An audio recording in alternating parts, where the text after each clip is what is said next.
She's like, I'm 14. Fuck it. Never mind, give me my tape back. Those things are like $5. Yeah, no, because she came back and she's like, here. I'm like, what's this? She goes, it's a band called Aldo Nova. I'm like, yeah, what about them? She goes, I just ran into the singer. I'm like, where? She goes, the chiropractor's office. She goes, he was hitting on me. I'm like, isn't he like 24? Like, what the hell? It's just gross.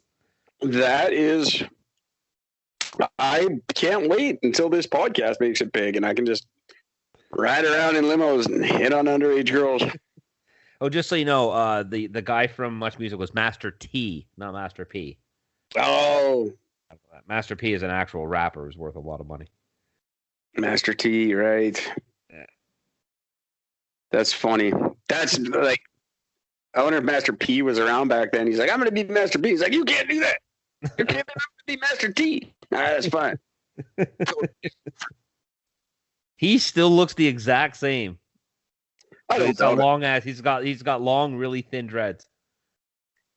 Eric M, one of my most important crushes in my whole life. Yeah. I still think about her sometimes. She's like Gwyneth Paltrow. She's like the Canadian Gwyneth Paltrow now. Yeah, she's got a crazy website like Goop, but it's not Goop. It's like M Juice or something. Yeah, it's called M Juice. Now that I work in a place where, by the way, they know about the podcast and they will monitor. So I will not disclose where I work, but I'm looking for that candle every day. I'm looking for that candle. One day. Yeah, it'll definitely, yeah. They catch me whenever I'm not working. I'm in the candle section. They're like, what are you doing? I'm like, never mind. Looking for something. Shut up. It's for my podcast. I haven't told too many people about it yet. Because they warned me. They're like, we monitor your social media and stuff. I'm like, okay. Should I just hand in my resignation now, or do you want to keep it exciting?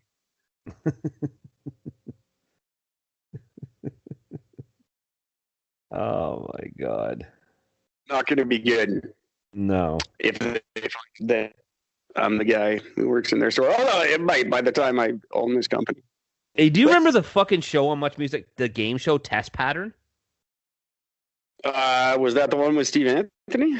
No, hosted by the DJ Gallagher. Yeah, DJ Gallagher. Yeah. Yeah, man, that was the best. I always wanted to be on that. I know. I actually on the Game Network, on the Game Show Network, they actually had this little 50-minute little biography thing about it. It was awesome because they're talking about just how horrible the prizes were. Oh yeah, because there's like, no, you just won like $5. Right? It's like, yeah. They do crazy. Like I remember one time they all got a can of Spam and they had to carve it into Michael Jackson's original nose. That was one of the challenges. That's so good.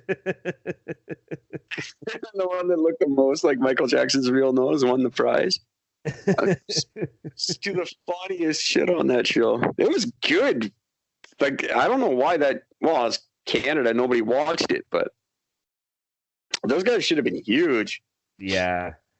The one of Ventures was the best. The original, like I guess like the guy was like the original producer, whatever the show. He said they're like, X many episodes sort of into the show. It was only on for 2 years. But they said he just pulled in like a little company meeting. He goes, just so everybody knows, you will never have this much freedom on any TV show ever in the rest of your life. So enjoy it while you got it. Because everybody would just come in and be like, hey, got an idea. Okay, just do it. Fuck it, I don't care. Yeah. Moses' name here was he's a goddamn media genius, but he's like they hired him to fix MTV because Muchmusic was doing better in the States than MTV was, and they couldn't figure it out. That's right. So mainly because we just played videos and MTV didn't. Yeah, that and awesome shit. But it was all music related, like awesome shit. Yeah. Plus, their whole MTV Unplugged, fuck you. That was intimate and interactive 20 years before MTV ever got into it. That's right. It's intimate and interactive up here, and they would do and the band and the audience was just there. You're like 10 feet from your favorite guy, and you could just ask him questions. Yeah, I remember that. That was amazing. And then all of a sudden, MTV did it, but it was like Nirvana, and you couldn't like talk to them, or it wasn't even as cool because they didn't talk to the guests or whatever. I love that. I'm just reading up on Dan Gallagher, like some of the shit that he did. So he he was one of the original VJs for the Pepsi Power Hour. Oh yeah. He was also on the and I remember both of these or this one. Remember Video Hits? Yeah, have I been calling him Michael Anthony? Steve Anthony. Steve Anthony. Yeah, Steve Anthony. Yeah. You remember Video Hits? Do you remember that show? I actually have one of their LPs. One of the LPs from Video Hits. And they would do the buzz clip. That was always the first time I ever heard Pearl Jam was the buzz clip. Oh, really? Here's a buzz clip from this new band, and I'm like, oh, cool. I'll watch it. It was Jeremy. I was a little behind because Live had already been out, and I didn't hear Live. Jeremy was the first. It was their second single. Oh, shit. And it was the buzz clip, and I was like, and I saw the video for Jeremy, and I literally, like, just as the video was ending, I went to the mall and I bought the fucking tape. Oh shit, eh?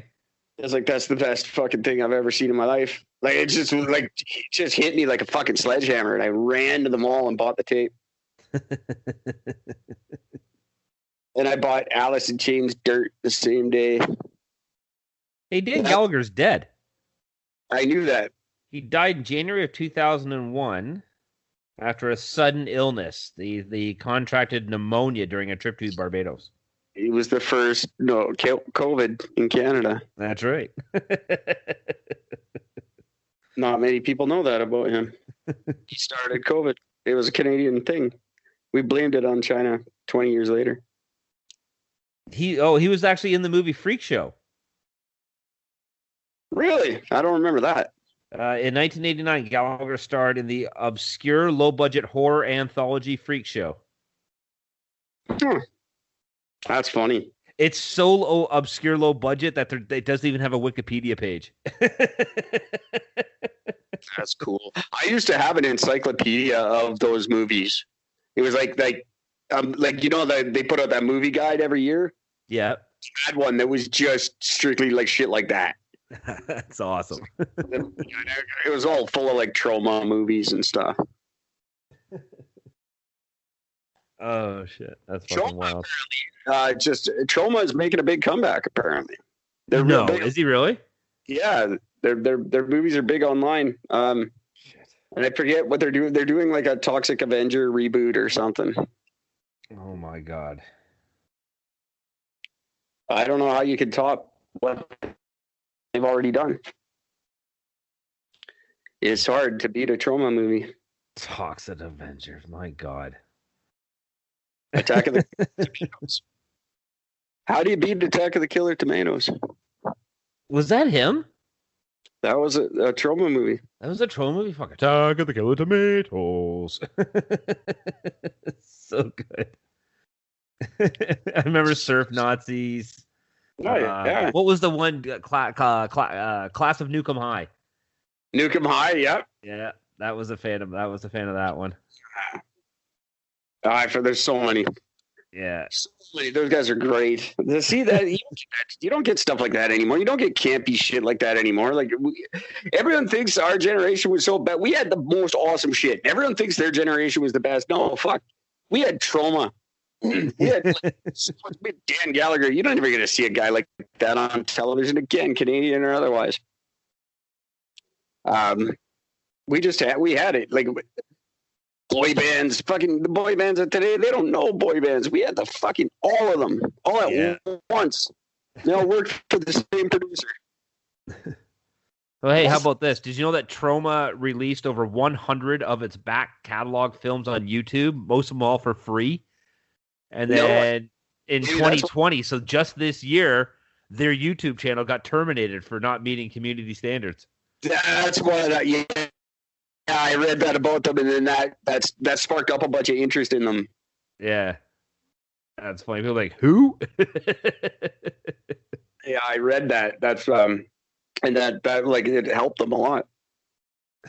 Like they don't care about community. When did they ever meet? Their whole thing is to not meet community standards. I read his book about how to make a trauma movie in the sense, like how to do it for next to nothing. And oh my god, that book was so funny. Like they talk about like the one guy got like in order to get the because they put in the contract that they would get paid.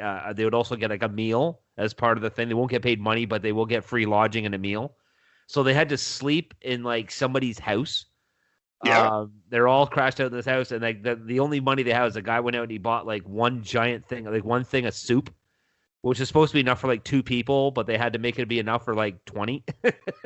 So everybody gets like a couple of spoons. That was the 90s, man. I had Sloan stay at my house.